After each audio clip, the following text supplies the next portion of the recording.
Qué bueno que continúan con nosotros. Muchos temas que tratar en la entrevista central del día de hoy, porque podemos hablar con nuestra invitada del día de hoy desde las leyes aprobadas, las que ya tenemos hace mucho tiempo, las que nos faltan por tener y que volvieron a morirse con la conclusión de esta legislatura, pero también podemos hablar de muchos temas económicos, porque el sector industrial ha sido parte de ella también en su carrera profesional. Marisol Vicens está con nosotros en el día de hoy en la entrevista central. Ya Carmen se va a sentir mucho mejor. Vicens. Bueno, qué placer estar con ustedes aquí, con todo el público de este programa que es realmente el despertador, no solamente en el sentido literal de la palabra, sino un despertador de conciencia, que es algo que hace mucha falta el día de hoy. Y como tú decías, Rosa, que las leyes que se quedaron, yo quisiera aprovechar precisamente ahí para pasar un poco de balance a lo que fue el cierre de esta legislatura, que finalmente pues pudo concluir felizmente con un ejercicio de democracia, de concertación, que logró que pudiese aprobarse la ley de extinción de dominio, que entiendo que se va a promulgar en el día de hoy. ¿Y cuál es su balance? Pero, ¿Su balance positivo, creo que hay algo que sí tenemos matices? que tener presente, muy importante, y es que nosotros tenemos que tener sentido de prioridad y de urgencia. Nosotros nos estamos olvidando de la urgencia que tiene aprobar las modificaciones que presentó la Junta Central Electoral en agosto del 2021 de la ley 1519 de régimen electoral y la ley 3318 de partidos políticos. Si esas modificaciones no se aprueban, como lo ha dicho la Junta Central Electoral, debería de ser a más tardar en agosto de este año, nosotros no vamos a poder implementar esas modificaciones de manera correcta y oportuna para los comicios electorales que se van a llevar a cabo en el 2024. Luego no protestemos, no nos sorprendamos, no exijamos lo que no estamos reclamando ahora. Tenemos que poner en el tapete ese tema que está olvidado y no van a ser necesariamente los actores políticos los que van a tener el interés de ponerlo, porque la mayor parte de las modificaciones no les convienen, incluyendo el financiamiento de los partidos políticos, incluyendo el enorme gasto de la campaña que tiene unos topes demasiado altos y que se rebajan en esa propuesta, incluyendo la fiscalización de los delitos electorales, fortaleciendo lo que es el procurador de delitos electorales y luego, si nosotros no instauramos eso y no se puede designar ese procurador adjunto como debe de ser, y aprovecho precisamente porque he escrito mucho sobre eso y a veces me siento como que nadie le está dando, son tantos temas que envuelven la cotidianidad que nadie le está dando la importancia. Esas reformas tienen que ser lo primero que inicie la legislatura que comenzará el 16 de agosto. Vamos a asumirlo como consigna. No, sí, se están haciendo los locos a aquí propósito. Aquí lo hemos recordado. Cada vez que se dan casos de corrupción pública-privada, en el fondo, están también toda esa manera de relacionarse el sector empresarial con lo público. Eso lo hemos visto en el caso Medusa. Así es. Ahí se expresa claramente. Bueno, pero ahora, dentro de unos minutos, supuestamente a las 9, estará el presidente Abinader promulgando la ley de extinción de dominio. A mí me preocupó mucho que hace un par de semanas la Procuradora General de la República, doña Miriam Germán, dijo que esa ley podría hasta prestarse a chantajear a la gente. Entonces, como Marisol Vicens tiene ese conocimiento de en qué quedó la ley, porque fueron al vapor que los diputados le introdujeron, cambiaron 30 y pico de artículos. De 107. Sí, exactamente. Entonces, ¿qué le parece? Sí, yo creo que el balance es positivo. Había una cosa clara, se necesitaba la aprobación de un proyecto de ley de extinción de dominio, pero no se podía perder de vista que esa ley de extinción de dominio tenía que respetar nuestra Constitución. E incluso las propias iniciativas internacionales que se tienen a través del Grupo de Acción Financiera Internacional, el GAFI, tenían ese precepto de que cualquiera de esos lineamientos por los cuales ellos propugnaban tenían que realizarse de acuerdo a las normativas constitucionales de cada país. O sea que eso estaba desde el inicio. Lo que pasa es que muchas veces se confunde lo que puede ser el deseo que alguien tenga de que sea lo más abarcador posible, de que pueda ir hacia detrás, lo demás, con lo que es posible dentro del marco constitucional. Entonces, como se había hecho un trabajo muy importante y hubo constitucionalistas que habían expuesto de manera brillante, hicieron un trabajo extraordinario, un aporte muy valioso, llamando la atención sobre esos aspectos que reñían con la Constitución. Yo creo que eso facilitó el proceso de concertación porque el trabajo ya estaba hecho, ya estaban identificados todos los artículos que reñían con el derecho de propiedad, que es un derecho fundamental, con la presunción de inocencia, la buena fe, la irretroactividad de la ley y toda una serie de garantías que se podían ver afectadas con la redacción anterior que tenía el proyecto. Entonces eso facilitó, naturalmente siempre va a haber asuntos que se pueden discutir, que pueden ser que si el número de ilícitos que comprende, que aunque se redujo, sigue siendo bastante alto, que si debió de haber sido menor, pero creo que al final el balance es bastante positivo, pero hay que tener en cuenta ese llamado de atención que hizo la señora Procuradora General de la República, doña Miriam, siempre sensata y justa, de que esto no puede convertirse en un instrumento de extorsión. Y por eso era tan importante que pasara la prueba de la constitucionalidad, porque aprobar una ley con todos esos atentados a la Constitución era un boleto seguro hacia el Tribunal Constitucional. Qué bueno que nos podemos sentir tranquilos de que por lo menos la ley que aprobamos probablemente no será perfecta, no lo será nunca ninguna, pero no es inconstitucional en apariencia. Pero el punto de la retroactividad, mucha gente estaba muy defraudada, como diciendo, bueno, pero ¿para qué vamos a tener esa ley? ¿Para qué estar celebrando? Si en este caso no va a poder ser retroactiva. Pienso que a veces las personas se dejan llevar un poco por el calor del debate y quieren pensar, a nadie le conviene que se desnaturalicen lo que son las garantías procesales, porque hoy tú piensas que eso, desnaturalizando esas garantías fundamentales que expresa la Constitución, puede haber quizás un castigo hacia alguien que tú entiendes que se lo merece, pero mañana puede ser tú mismo, puede ser tu hijo.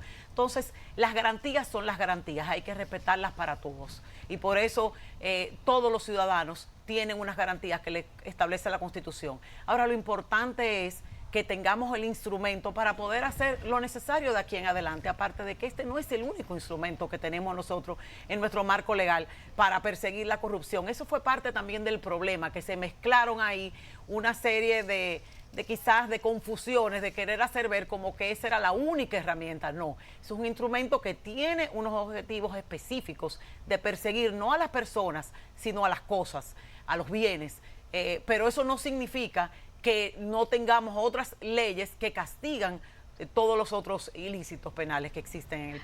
¿Qué hay de cierto? Que cualquier persona puede interponer una demanda y poder ser juzgado a la persona demandada por esta ley de extinción de dominio, ¿o es más minuciosa la ley al momento de usted acusar a alguien?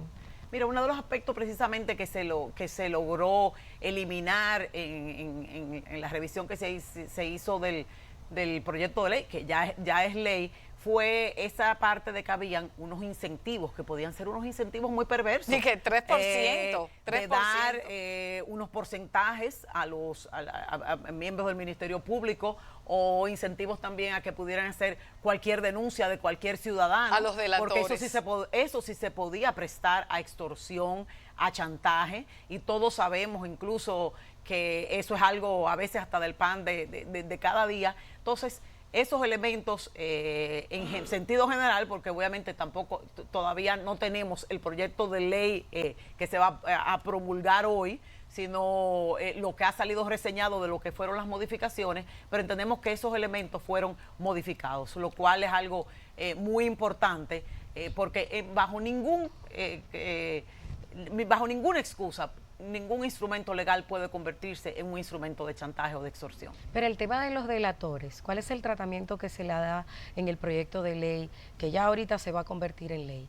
¿Tienen un trato privilegiado? Porque hemos visto que el Ministerio Público en los últimos casos se ha valido mucho de los delatores para sustentar sus acusaciones. Son enfoques distintos, porque una cosa es lo que el Ministerio Público a través del Código de Procedimiento Penal tiene la posibilidad de llegar a acuerdos con imputados o encartados que una vez son entrevistados por los miembros del Ministerio Público, pues colaboran y dan información. Recuérdense que nosotros tuvimos un cambio fundamental cuando se modificó el Código de Procedimiento Penal que nosotros teníamos, que era herencia de todos los demás códigos napoleónicos, códigos franceses, hacia un Código de Procedimiento Penal que es una especie de código iberoamericano que fue impulsado en gran medida por el sistema, inspirado en el sistema norteamericano. Entonces, es un enfoque distinto que todavía hay gente que no necesariamente lo comprende, de que hay esa posibilidad de poder llegar a acuerdos de colaboración para poder presentar las pruebas, porque una de las cosas más importantes que hay que tener en cuenta en esto es que generalmente en esos casos de corrupción, de delitos económicos, es muy difícil conseguir las pruebas. Entonces, la parte para poder desatar todo ese entramado muchas veces está precisamente en esa colaboración que va a dar esa persona. ¿Y debe ser develado el acuerdo del Ministerio Público con el delator? ¿Debe ser conocido públicamente? Por ejemplo, en el caso Medusa, es lo que está exigiendo la parte de la defensa de Yana Alain Rodríguez. Mira, yo sé que todo el mundo hoy en día tiene derecho a saberlo todo y quiere saberlo todo, pero hay cosas que naturalmente no pueden saberse en determinados momentos y que tienen sus reglas. Hay que seguir cuál es el proceso, porque naturalmente no se puede exponer a las personas, no se puede poner en riesgo toda la acusación. Fíjate que, por ejemplo, hay programas de protección a muchos de estos que están colaborando en los procesos, o sea que ahí hay que entender que el Ministerio Público tiene que manejar las cosas con el debido cuidado, o sea que hay momentos en que aún esa necesidad de transparencia, de información, tiene que ceder ante una necesidad mayor, que es la necesidad de garantizar la seguridad de las personas y de la propia acusación. Sí, nos gustaría saber, Marisol Vicens ha desempeñado cargos en las cúpulas empresariales de este país, y hablando de operación, de la querella, de la operación Medusa, ahí se devela cómo el sector privado tiene un papel de primer orden en alianza con el sector público. Bueno, ahí sí se da la alianza público-privada para delinquir. Entonces, en ese sentido, en ese marco, nos gustaría saber qué reflexión le produce con cara al futuro, sí, de que no se repitan. Claro. Pensamos que cuando llegó Baninter, Baninter era lo último, que ya no podía haber nada más grande que Baninter. Y Dios mío, 20 años después, estamos peor que cuando Baninter. Mira, la corrupción es parte de la naturaleza humana y lamentablemente se da a todos los niveles y en todos los sectores, y por eso es tan importante el tener el temor al castigo, porque la mayor parte de las cosas que la gente no hace, cuando las deja de hacer por valores y por principios que tiene internamente, pero cuando no es así, tiene que ser porque tengo un temor al castigo. Entonces, es algo que ha ocurrido siempre en todo proceso de corrupción. Siempre hay representantes de todos los niveles. Ahora se está viendo ahí, se está focalizando quizás sobre un tema en específico, que es el sector empresarial, pero ocurre a nivel de los profesionales, ocurre a nivel de los funcionarios, ocurre a nivel de la población, porque ese es precisamente lo que sucede siempre cuando fallan los controles, cuando fallan los sistemas. Algo muy importante, una reflexión que debe de hacernos ver esto, es que tiene que haber realmente una conciencia sobre lo que son los conflictos de interés, sobre lo que debe de ser también la independencia de un órgano como la Procuraduría General de la República, porque muy poca gente en el momento en que fue investido Jean Alain Rodríguez como Procurador General de la República, presintió lo que quizás podía pasar, pero de entrada algunos sospechamos que esa designación tenía un designio específico y que estaba muy relacionado con el destape del escándalo de Odebrecht. Y por ahí comenzaron precisamente las cosas, las debilidades, cuando alguien entra a un cargo, no porque es la persona idónea para ejercer ese cargo, sino simplemente porque es quizás la persona que puede hacer sentir más a gusto a quien lo está designando. Entonces, desde ahí las cosas quizás empezaron mal. Nosotros necesitamos por eso fortalecer los controles, el financiamiento de los partidos políticos. No puede seguir siendo que los partidos políticos no sean sujetos obligados de la ley de lavado de activos. He venido propugnando por eso desde hace mucho tiempo. Los abogados somos sujetos a la ley de lavado de activos, los notarios, los bancos, las empresas de seguro, los dealers de vehículos, pero los partidos políticos no. Entonces estamos haciendo que el financiamiento de las campañas se convierta en un caldo de cultivo para que pueda ir dinero sucio, como ha pasado en muchos otros países del mundo, pero también tiene que haber reglas claras.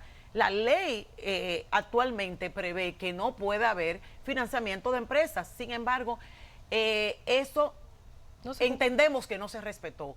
En las pasadas elecciones. Sí, pero esas leyes fueron, después. Nunca se había respetado antes, pero esas leyes fueron posteriores. Sí. No se respetó. Si nosotros no fortalecemos eso, ahora, como está propuesto en la modificación que presentó la Junta Central Electoral. No, y que se hagan públicos los nombres de los contribuyentes. Pues, ahí es que tenemos que empezar, porque lamentablemente también aquí hay que entender que esto es un país donde hay mucho poder a veces de ciertos funcionarios que pueden controlar cualquier cosa y donde se hace ver como normal lo que no es normal. Y aquí hay problemas de cosas que se hacen ver como normales a todos los niveles, porque aquí hay problemas de comisiones de médicos. O sea, aquí se ha visto como normal toda la vida que médicos se han pagado por casas farmacéuticas para ir a congresos, cosa que está, viajes, ya cenas restringida en países con mayores avances. Nosotros necesitamos fortalecer el manejo de los conflictos de intereses. Como abogada, todos los días tengo que ver lo que es eso y tengo que discernir. Pero eso no puede depender de la moral de cada quien. Tenemos que controlar los conflictos de intereses. Sí, el asunto, qué bueno que toque ese tema, porque el asunto de las comisiones sobre comisiones, una extranjera me hacía notar, una extranjera que está viviendo en República Dominicana y que ha trabajado en asuntos de dealer de vehículos, contaba que cómo era posible que un padre interviene en la venta de en un negocio en que está involucrado su hijo y a espaldas del hijo está pidiendo comisión, o un amigo, un íntimo amigo, va a ese dealer acompañando al amigo, dice que por amistad, pero por detrás está recibiendo una comisión. Culturalmente hemos visto eso. Hay una tolerancia a las comisiones. Hay una tolerancia a las comisiones. Fíjate que tú lo has descrito. Esa persona me decía, mira, en mi país eso no ocurre. En mi país está lleno de corruptos, pero eso no ocurre a esos niveles. Entonces, ¿cómo eso se ha normalizado en República Dominicana? ¿Cómo se puede ordenar? Peor, se ha entendido que no hacerlo es ser un tonto. Y eso no es así. O sea, nadie tiene derecho a cobrar comisión sobre lo que es su propio trabajo. No importa lo que el contrato que tú le estés consiguiendo, el negocio que estés haciendo, ese es tu trabajo. Tú no, nadie. Pero lo primero son los legisladores. Pero entonces que hay que darle. Hay realmente una falta de valores y hay que educar a la sociedad y hay que poner las sanciones para que la gente entienda que no puede haber derecho a ciertas cosas y que ciertas cosas no son normales. Bueno, con el tema de los médicos, ya que usted tocó el tema salud hace un momento, la ley de seguridad social no se tocó en el Congreso. Es precisamente una de las reformas primordiales que no fueron tocadas, que yo precisamente en mi artículo de hoy digo que hay 3 que tienen que ser la prioridad para la próxima legislatura, que son la reforma que ya dije a la ley de partidos electoral, la reforma a la ley 8701 Seguridad Social y la reforma a la ley 34006 de contrataciones públicas, que tú eres la Claro. experta número 1. Claro, Gracias. Pero esas se tres, se ¿por queda- qué no fueron aprobadas, según lo que usted entiende que ha ocurrido en el Congreso? Mira, Por hay sobrecarga de trabajo. Es cierto por que hay mucho dejadez. trabajo, que hay muchos proyectos. Ahora hay que priorizar y hay que entender. Por ejemplo, en el caso de las contrataciones públicas, nosotros no vamos a mejorar los niveles de corrupción que tenemos y todos los problemas que han quedado evidenciados. Lo habían evidenciado los programas de investigación responsables de este país, que eran quizás muchas veces actuaban casi como de organismo del Ministerio Público, y ha quedado evidenciado ahora con estos expedientes acusatorios que finalmente se están dando. Esa ley de 34006 está plena de debilidades, de vacíos, no solamente porque no tiene las sanciones, sino porque la manera de poder simplemente tergiversarla y hacer un proceso que es simplemente un simulacro es sumamente fácil. Entonces, eso es la puerta de entrada, digamos, para tener que resolverlo. Hay un proyecto de ley que fue presentado el 28 de febrero, al inicio de la legislatura, pero no se discutió. No sabemos si quizás hay algún avance en una comisión, pero esa tiene que ser la prioridad fundamental. La Ley de Seguridad Social, en estos momentos quizás uno de los problemas más importantes para todas las personas, y lo hemos visto en la región, es esa preocupación por la salud y por las pensiones. Nosotros no podemos seguir de espaldas a esa situación de que nosotros tenemos que buscar soluciones, claro, soluciones racionales, soluciones sostenibles, porque ahí tampoco podemos irnos a un extremo, a un populismo, pero tenemos que buscar soluciones hoy para que eso no se convierta realmente en un mal peor mañana. Entonces, ahí obviamente hay mucha lucha de intereses. Hay una comisión bicameral que dice que ha culminado prácticamente su trabajo, pero no lo ha presentado. Pero al mismo tiempo se había apoderado el Consejo Económico y Social en una comisión, pero entiendo que ese plazo ya también venció. Entonces yo creo que no hay excusa.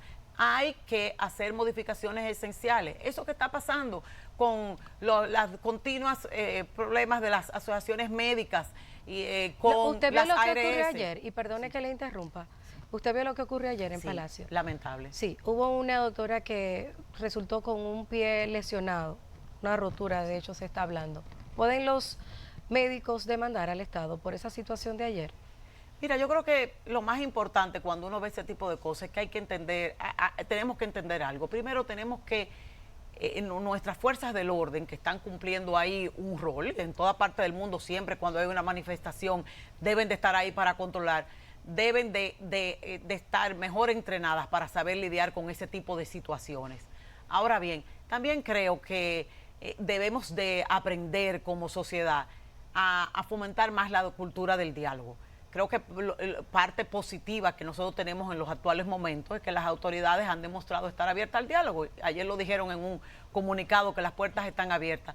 O sea, lo que pasa es que a veces confundimos y muchas veces entendemos que la única manera de conseguir cosas o de hacerle ver a nuestros afiliados que estamos luchando por sus derechos es yéndonos a la calle, y al final entonces se puede prestar a situaciones indeseadas que terminen en atropellos, que terminen hasta en accidentes involuntarios, una persona que se caiga, como sucedió ayer también. Entonces, creo que eso sí debemos de tenerlo muy claro, de que el escenario normalmente no debe de ser necesariamente irse a la calle, irse a la lucha, o el simplemente poner un mensaje por las redes criticando o haciendo una denuncia. Lo que nosotros tenemos que lograr es poner en la agenda los temas que son de interés de la sociedad, sí, y hacer que esos temas sean los que se discutan y no desfallecer hasta que no logremos el objetivo. Entonces, si el objetivo es mejorar las condiciones del sistema de salud, si el objetivo es reformar el sistema de seguridad social, entonces tenemos que hacerlo pero aportando soluciones, y soluciones que sean racionales. Sí, la gente cree que no ha habido diálogo. El diálogo lo hubo, y hubo 5 acuerdos muy concretos, y que ya hace tiempo que fueron firmados en diferentes tiempos. algunos durante la gestión de Waldo Ariel Suero, etcétera, etcétera. Lo que ha faltado es que el gobierno cumpla. O sea, no es cuestión de sentarse a un diálogo, ya está dialogado, sobredialogado. Bueno, ahí hay que ver dentro de esos puntos cuáles son del gobierno, cuáles no son del gobierno y son de las autoridades de la seguridad social, cuáles son, porque uno de los problemas que nosotros tenemos en la implementación del sistema de seguridad social es que la ley 8701 mandaba a que se creara un comité de honorarios profesionales. Ese comité de honorarios profesionales era el que tenía que establecer las tarifas mínimas de los prestadores de servicios de salud.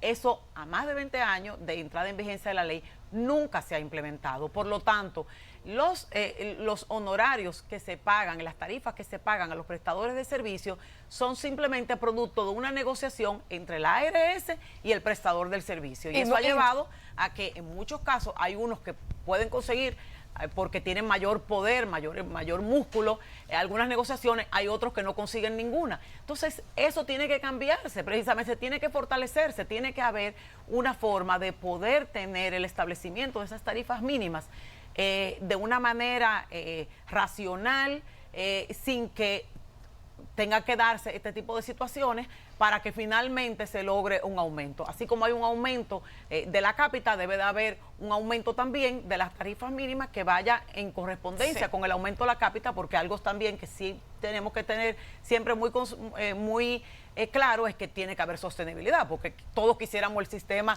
que lo diera todo, pero si no se sostiene, entonces lo vamos a perder el sistema también. Sí, en el imaginario de la gente dicen que bueno, es que nadie puede con el sector financiero. Como que el sector financiero, que son las personas que están detrás de las AFP, de los administradoras de fondos de pensiones y de las administradoras de riesgo de salud, son tan poderosas en este país que no hay quien pueda con ellas. Ellas hacen lo que les dan la gana. Marisol Vicent, abogada y empresarial, ¿qué opina sobre esa creencia? Mire, que parece que toma cuerpo en la gente. Te voy a decir una cosa, yo fui representante del sector empresarial en el Consejo Nacional de Seguridad Social 4 años y de manera honorífica en un tiempo muy difícil colaboré en redactar mucha de la normativa que hubo ahí, en discutir, y a veces en ese momento había un gran debate entre el inicio del seguro familiar de salud, que se pedía inicien, y habían quienes decían de autoridades responsablemente inicien, y no teníamos listo nada. Nosotros hicimos un trabajo muy grande en ese momento para poder ir cumpliendo todo lo que en ese momento se llamaba la ruta crítica para poder iniciar, que finalmente inició en septiembre del 2007, inició de entrada con una concesión que fue no admitir el nivel de atención primaria como puerta de acceso al sistema. Y ese provisional, como uno sospechaba, se ha convertido en definitivo. Y eso tiene que cambiar. La atención primaria, nosotros hemos seguido haciendo esfuerzos para que la atención primaria se habilite, porque no puede ser que todo el mundo de entrada vaya a donde cree que debe de ir. A lo mejor tiene un dolor de garganta y entiende que debe de ir a un otorrinolaringólogo y simplemente en la atención primaria eso se hubiese solucionado porque no tenía nada que ameritaba eso. Entonces, nosotros tenemos que transitar hacia allá. Ahora, yo creo que las reformas y los objetivos se logran trabajando, haciendo la tarea, no solamente denunciando. Yo no creo en que haya necesariamente poderes que hagan imposible conseguir las cosas. Lo pueden hacer muy difíciles. Y yo tuve que tomar muchas decisiones que me costaron muchos, quizás malquerencias, que todavía quizás las puedo tener de algunas personas que se sintieron afectadas, pero siempre yo creo que uno tiene que actuar conforme a lo que son los principios, conforme a lo que es la ley. Por ejemplo, en ese mismo Consejo de Seguridad Social, cuando en el año 2003 se quería autorizar que se invirtieran los fondos de pensiones en certificados del Banco Central, pues no opuse, porque yo decía que eso no era lo que la ley nos facultaba, que eso tenía, que si lo querían hacer, que lo hicieran por una modificación de ley. Lo hicieron, lamentablemente, varios años más tarde. ¿Y qué ha pasado? Que el 99% de los fondos están en bonos de Hacienda y en certificados del Banco Central, pero no hacer lo que no se podía hacer, ya ahí se hizo en virtud de una ley. Yo creo que también la gente tiene que tener el carácter y saber que cuando hay que decir no, pero también tiene que tener la actitud de aportar, de colaborar, de hacer la tarea. Yo creo que ahí todos tenemos que hacer un esfuerzo para lograr que ese objetivo se cumpla. Marisol, ¿fue correcto el llamado, el reclamo de Alfredo Pacheco a la aerolínea JetBlue e incluso la sugerencia de retirarle la licencia en el país y todo lo que ha ocurrido legalmente hablando, hasta dónde podemos llegar con este tema? Mira, yo creo que hay algo que siempre hay que tener claro y es preservar la seguridad jurídica. Nosotros no podemos, nunca una acción de las autoridades debe de poner en riesgo la seguridad jurídica del país ni el clima de inversiones. Ahora bien, si una empresa, como es el caso de este en específico, está abusando, como se dice, de sus usuarios y está creando situaciones, yo creo que hay las herramientas disponibles para poder hacer que eso cambie o poder sancionar si amerita alguna sanción. De hecho, creo que ya el asunto está empezando quizás a mover la aguja, porque vi que ya hay unas disculpas de esa empresa en cuestión y que está diciendo que lo lamenta y que va a dar unas ofertas.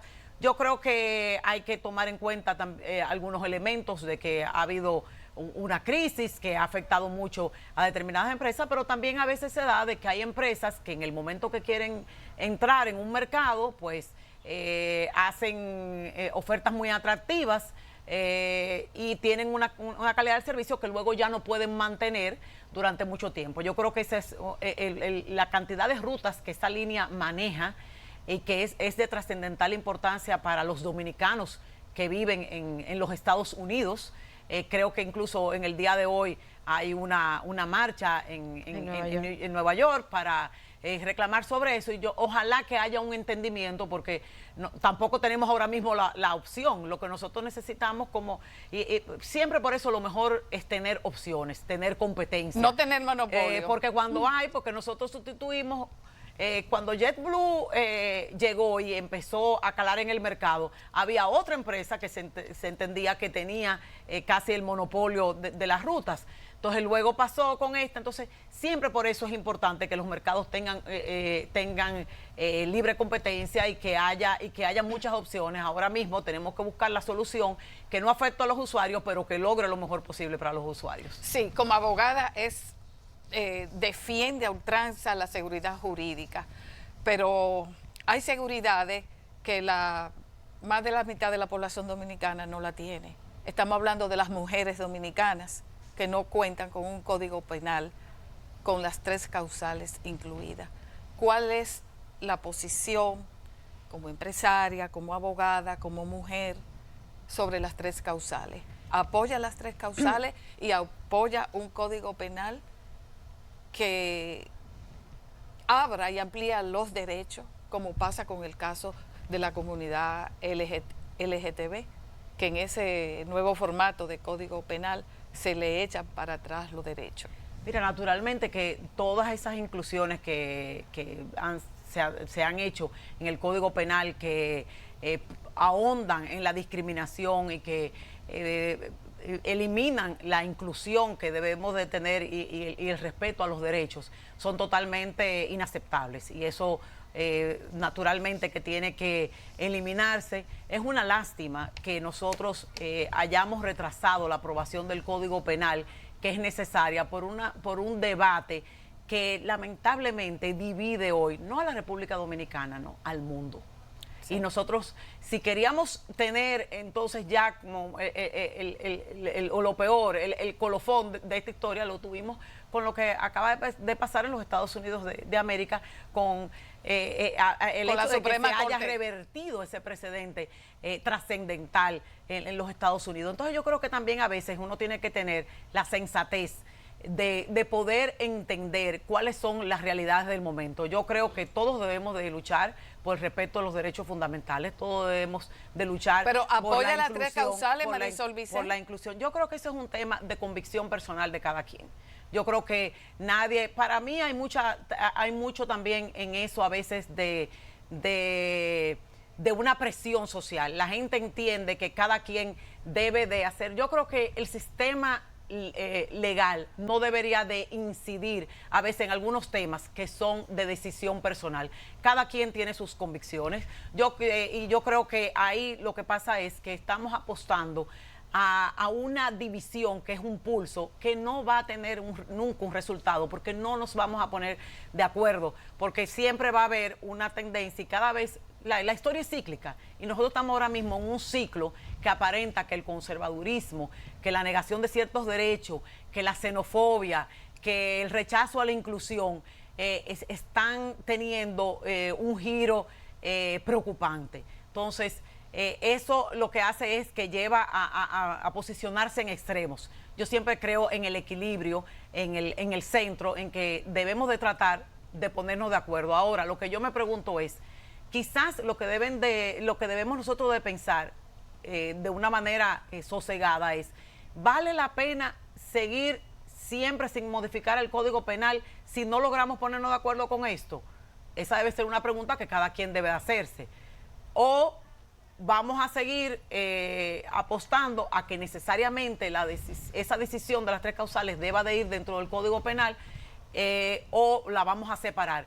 Yo creo que esas son las preguntas que debemos hacernos, porque definitivamente que aparenta ser que no va a poder ser el caso que el Código Penal se apruebe con esas 3 causales. Bueno, es lo que luce ver la división que hay, y me imagino que se ha fortalecido con ese hecho lamentable que ha habido en los Estados Unidos de América. Sí, y la gente está conversando con nosotros vía nuestro chat en vivo en YouTube, participando de esta conversación. Ya tenemos que irnos, pero el sector industrial, el sector empresarial, en el clima actual, ¿cómo se siente?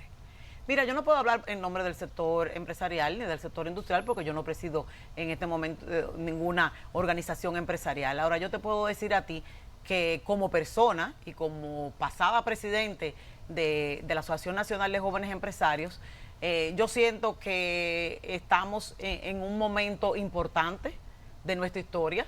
O sea, durante años pedimos que hubiese un Ministerio Público Independiente, lo tenemos.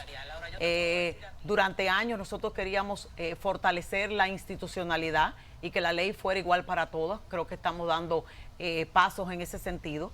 Pero al mismo tiempo yo creo que nosotros tenemos que vernos en el espejo de otros países y del entorno internacional. Llevar las cosas también a extremos. Hay que tener siempre la sensatez, nosotros como ciudadanos, ustedes como comunicadores, cada quien, de entender de que el catálogo de demandas insatisfechas de los dominicanos es amplio. Para unos es amplísimo, para otros menos, porque han tenido la suerte de poder mitigarlo de otras formas. Pero nosotros también tenemos que entender que en esas realidades debemos demandar lo que sea racional hacer. Estamos viendo la situación que está pasando en Panamá, un país que se compara siempre en todo momento con el nuestro en cuanto a crecimiento, en cuanto a estabilidad. O sea, perder la estabilidad es lo peor que le puede pasar a un país. Eso siempre debemos de tenerlo claro. Yo creo que eso es bueno en parte de la República Dominicana, de que el dominicano es tan afable, que siempre ha habido, digamos, un clima social de paz, aunque lamentablemente hay elementos de violencia muy preocupantes, pero hemos buscado siempre la manera de concertar y de dialogar. Yo creo que eso sí, siempre debemos de tenerlo muy presente. ¿Y esa violencia no impacta, no incide con el tema de la inversión nacional, la inseguridad ciudadana, que es el tema también en estos momentos?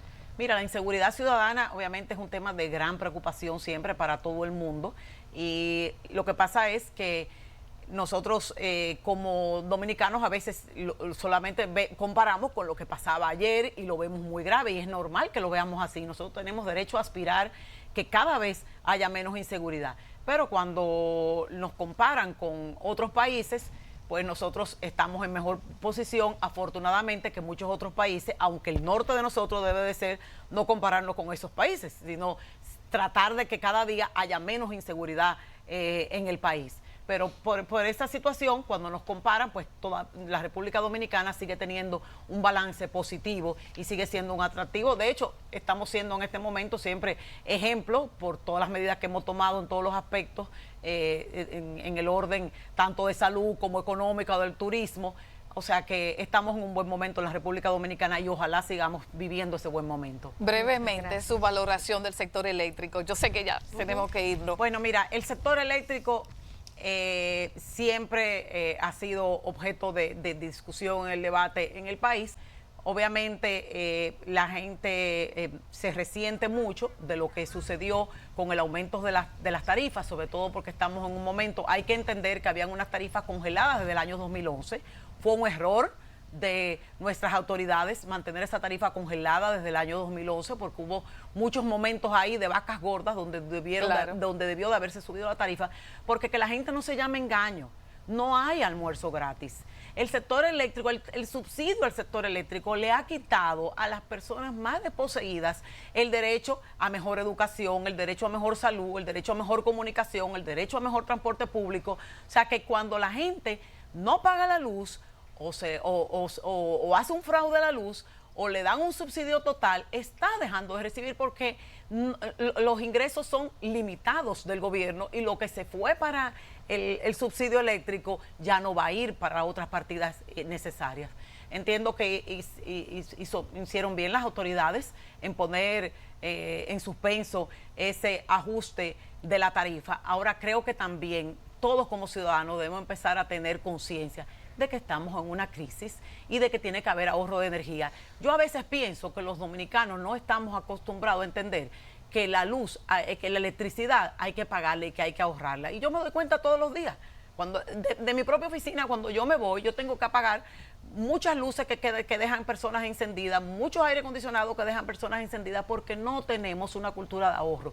Yo creo que tenemos que entender que en Europa, que en los Estados Unidos, que en todas partes del mundo, en las economías más poderosas, el tema del costo de la electricidad ahora mismo es lo más importante. Hay una campaña de ahorro. Yo creo que también tenemos que entender eso, aunque haya tenido que ponerse en suspenso y era lo correcto ponerse suspenso ese ajuste porque no hay las condiciones en este momento y que tenemos que mejorar las distribuidoras porque mientras no se eficienticen las distribuidoras, y se han dado pasos, pero tenemos que eficientizarlo porque esa es la caja del sistema. Mientras no mejoremos eso, entonces ¿qué pasó? Inyectamos más energía con Punta Catalina, que era algo que se había pensado, pero entonces si tú inyectabas más energía y abasteces más a los consumidores, pero no mejoras el no pago y no mejoras los fraudes, entonces se aumentan los problemas. Entonces yo creo que hay muchas cosas que hacer, se están dando pasos importantes.